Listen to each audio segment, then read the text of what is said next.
طائف کے انسیڈنٹ میں last time میں نے آپ لوگوں کو رسول اللہ صلی اللہ علیہ وسلم کی وہ دعا سمجھائی تھی، ٹھیک ہے، اور اس دعا میں فلسفی آف دعا ہے کہ دعا مانگنی کیسے چاہیے اور اللہ کون ہے، یہ آپ کو اندازہ ہوگا اس دعا سے، ٹھیک ہے۔ سیرہ کا ایک بہت بڑا فائدہ پڑھنے کا اور سمجھنے کا یہ ہوتا ہے کہ آپ کا زندگی کا فلسفہ کلیئر ہو جاتا ہے، آپ کو سمجھ آ جاتی ہے کہ زندگی میں نے کس کانسیپٹس کے ساتھ زندگی گزارنی، اور یہ بہت بڑی بات ہے، بہت بڑی بات ہے۔ دیکھیں، ایک اچھے ایجوکیشن سسٹم کا مقصد بھی یہ ہوتا ہے کہ ہمیں زندہ رہنے اور جینا سکھائے، یہ نہیں کہ بس ہمیں پیسے کمانا سکھائے، وہ تو ایک بہت ہی اس کا مائنر سا بینیفٹ ہے۔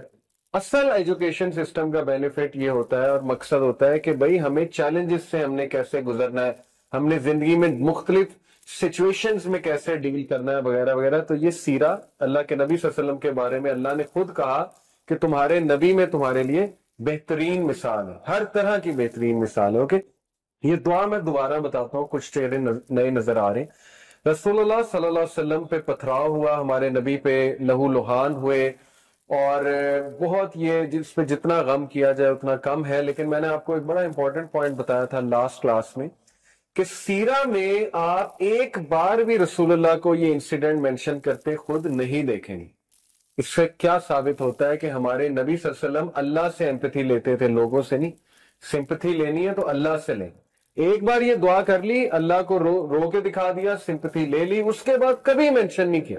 صرف تب مینشن کیا جب حضرت عائشہ نے خود پوچھا کہ آپ نے سب سے ہیوی انسیڈنٹ کون سا تھا؟ کیا احد کا تھا؟ جو احد کی شکست تو نہیں کہیں گے، احد میں جو بھی حادثات ہوئے اس کے بعد تو نبی صلی اللہ علیہ وسلم نے ہاں پھر مینشن کیا کہ عائشہ تمہارے لوگوں نے مجھے بہت دکھ دیا تھا، یعنی طائف کے لوگوں نے۔ لیکن تب بھی کوئی ایسا سینٹینس نہیں کہا جس سے سمپتھی لینا جو ہے وہ واضح ہو رہا ہو۔ اس میں بڑا امپورٹنٹ پوائنٹ ہے کہ دیکھیں مسلمان سٹرونگ ہوتا ہے، سمپتھی اللہ سے لینی ہے ہمیں۔ ہوتا کیا ہے، لوگوں سے آپ بہت سمپتھی لیں گے نا، ایک ٹائم آئے گا لوگ آپ کے بارے میں مائنڈ میں رکھ لیں گے یار یہ تو ویک سا ہے، نرمی ہے، ٹھیک ہے نا۔ آلدو اچھے لوگوں سے شیئر کرنا کوئی حرج نہیں، سنسیئر لوگ ہوتے ہیں، اچھے لوگ ہوتے ہیں، لیکن اگر آپ نے ٹرولی سٹرونگ بننا ہے اللہ کے آگے رہو۔ تو خیر، یہ جو دعا ہے اس پہ غور کریں۔ او اللہ، to you I complain of my weakness of strength and my helplessness and loneliness before men. اے اللہ، میں آپ سے شکایت کرتا ہوں، سب سے پہلی بات کہ اتنا اللہ کے ساتھ ایفیلیشن، اتنا کلوز ریلیشن، اتنا بھروسہ، اتنا کانفیڈنس کہ اللہ کو اپنا دل کھول کے دے دیا۔ شکایت دو طرح کی ہوتی ہے، اس دعا سے یہ بھی ثابت ہوتا ہے، ٹھیک ہے۔ جیسے حضرت یعقوب میں سورہ یوسف میں آتا ہے انما اشکو بسی و حزنی اللہ، بے شک میں اپنی شکایت، اپنا شکوہ کس سے کرتا ہوں؟ اللہ سے۔ شکایت یہ جو پہلی والی ہے نا، یہ تو جائز ہے۔ یہ کون سی والی شکایت ہے؟ اور یہ ایسنس آف توحید ہے ایکچولی، ٹھیک ہے، کہ آپ کمپلین کرتے ہیں اللہ تعالیٰ سے کہ اللہ میں بے بس ہو چکا ہوں اور آپ کی مرسی، آپ کی ہیلپ کے بغیر میں کچھ بھی نہیں۔ اور اس میں پتہ ہے کون سا والا ایلیمنٹ ہے؟ آپ دیکھیں رسول اللہ صلی اللہ علیہ وسلم کی ساری دعا جب میں آپ کو سناؤں گا، اس کا کرکس یہ ہے کہ اللہ کے نبی صلی اللہ علیہ وسلم اس لیے نہیں رو رہے تھے کہ ان پہ بہت زیادہ وہ ہوا تھا ظلم، اصل میں وہ اس بات پہ رو رہے تھے، زیادہ پریشان تھے کہ اے اللہ کہیں آپ تو نہیں ناراض، کہیں یہ پنشمنٹ تو نہیں ہے کہ میرے ساتھ اتنا کچھ ہو گیا۔ یہ اصل میں اس کا جو ہے نا ماخذ ہے۔ یعنی آپ سوچیں کس لیول پہ اللہ کے نبی صلی اللہ علیہ وسلم کا ویژن اور اللہ سے تعلق تھا کہ اللہ یہ ہوا ہے میرے ساتھ تو مجھے سمجھ نہیں لگ رہی، کہیں آپ کی ناراضگی تو نہیں ہے، کہیں مجھ سے کوئی خطا تو نہیں ہو گئی، مجھ سے کوئی غلطی تو نہیں ہو گئی۔ اس طرح کی بات کرنا، ٹھیک ہے نا، اور اللہ کے سامنے دل کھول دینا، یہ تو ایسنس آف توحید ہے۔ اور اس طرح کی شکایت جو ہے وہ جائز ہے، اس کو شکایت کہہ لیں یا کہہ لیں کہ اپنا دل کھول کے بیان کرنا، ٹھیک ہے نا۔ دوسری شکایت جو ہے وہ ہے اللہ کی قدر اور اللہ کی ڈکری کو ریجیکٹ کر دینا، ایکسپٹ نہ کرنا۔ اور زیادہ تر لوگ جو ہے وہ اس کا شکار ہو جاتے ہیں کہ جب ان کے ساتھ کوئی خدا نہ خواستہ، اللہ نہ کرے، کوئی ایسا حادثہ ہو جائے، کوئی ایسی چیز آ جائے جو انہوں نے ایکسپیکٹ بھی نہیں کی ہوئی تھی، تو وہ بجائے کہ اللہ کے آگے رونے کے یا اللہ سے مدد طلب کرنے کے، وہ فوراً یہ کہتے ہیں کہ یہ ہوا کیوں ان دا فرسٹ پلیس۔ اور وہ کہتے کہتے پھر اس لیول پہ پہنچ جاتے ہیں جو اللہ معاف کرے، ابلیس نے اللہ کو کہا تھا کہ اللہ تو نے مجھے گمراہ کیا۔ یہ ابلیس کے الفاظ ہیں قرآن کہ بے شک since you have led me astray، اس لیے اب میں ان ہیومن بینگز کو نہیں چھوڑوں گا۔ اس نے بلیم کس کو کیا؟ اللہ کو۔ تو خدا نہ خواستہ کہیں ہم اس شکوے کا شکار نہ ہو جائیں کہ ہم اللہ کو بلیم کرنے لگیں، نعوذ باللہ، کہ یہ اللہ کی وجہ، اللہ نے کیوں میرے ساتھ ایسے کیا، ٹھیک ہے نا.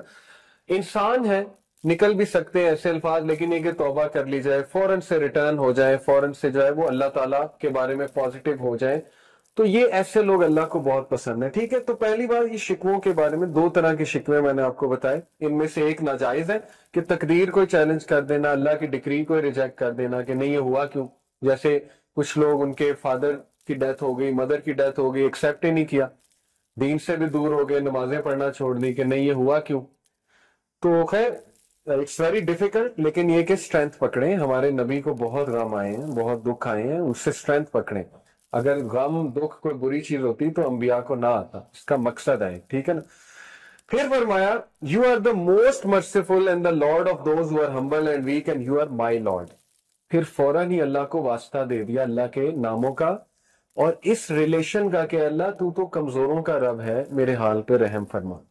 ایسی دعا اللہ کو بڑی پسند ہے جس میں اللہ کے کوئی نہ کوئی ایٹریبیوٹ کا ذکر ہو کہ اللہ تو غفور و رحیم ہے، اللہ تو راستے کھولنے والا ہے، اللہ تو جبار ہے، تو مسلط کرنے والا ہے، اللہ تو کن کا کلمہ کہنے والا ہے، میں تیرے کن کا منتظر ہوں. ٹھیک ہے نا، اس طرح کے الفاظ جتنا اسپیسیفک ہوں گے، جتنا اللہ سے ڈیٹیل میں بات کریں گے، اللہ کے ایٹریبیوٹس کا اللہ کو واسطہ دیں گے، اللہ بہت خوش ہوں گے.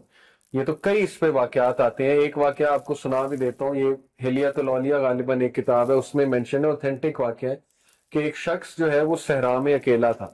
یہ میرے خیال ابن حجر نے غالباً کوٹ کیا، میں بھی مجھے نام صحیح سے یاد نہیں آ رہا، لیکن anyway واقعہ اوتھینٹک ہے.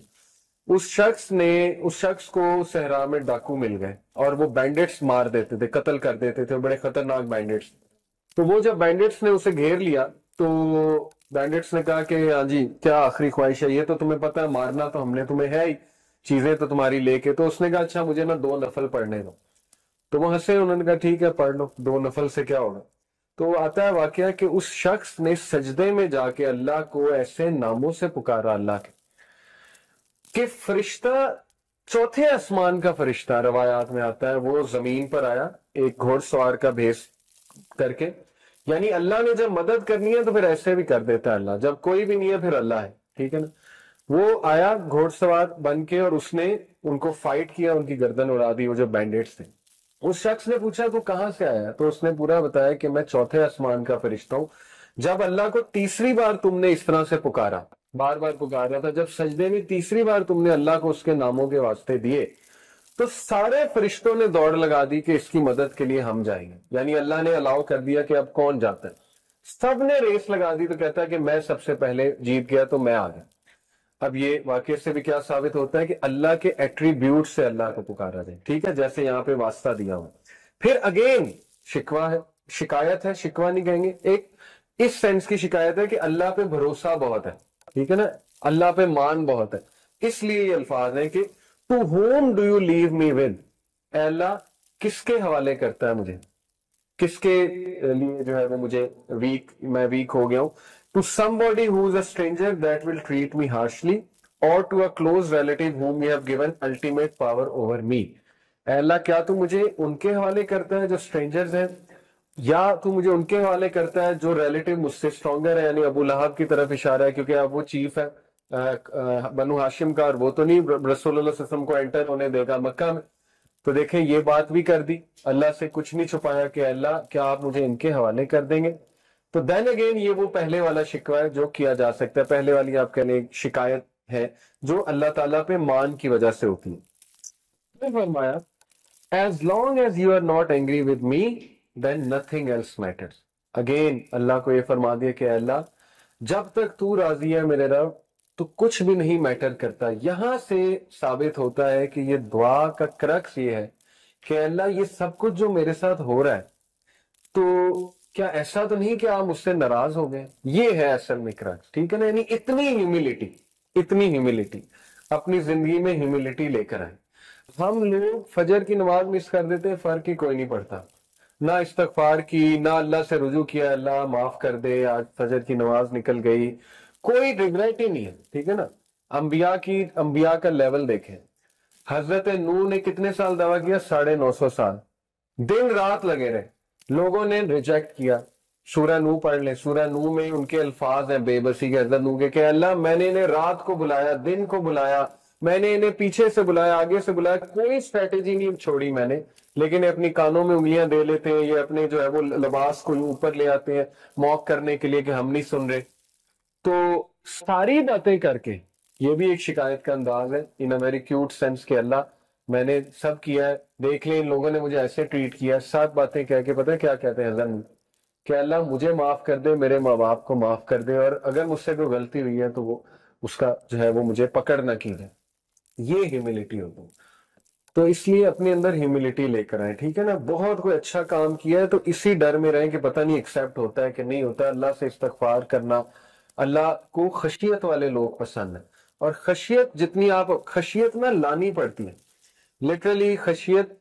میں نے یہاں تک علماء سے سنا ہے کہ اگر آپ کو رونا نہیں آ رہا, آپ ایکٹنگ کرنا شروع کرنا کسی بات پہ رونے پہ, اللہ کی کوئی بات سنیے, کیا ہوگا کہ خشیت آہستہ آہستہ انشاءاللہ آپ کی عادت بن جائے گی, وہ آتی جائے گی آپ میں. تو یہ ایسے لوگ اللہ کو بہت پسند ہیں جو ہر کریڈٹ اللہ کو دیں, اللہ تعالیٰ کے آگے جھک جائیں, اللہ تعالیٰ سے معافی طلب کریں وغیرہ وغیرہ.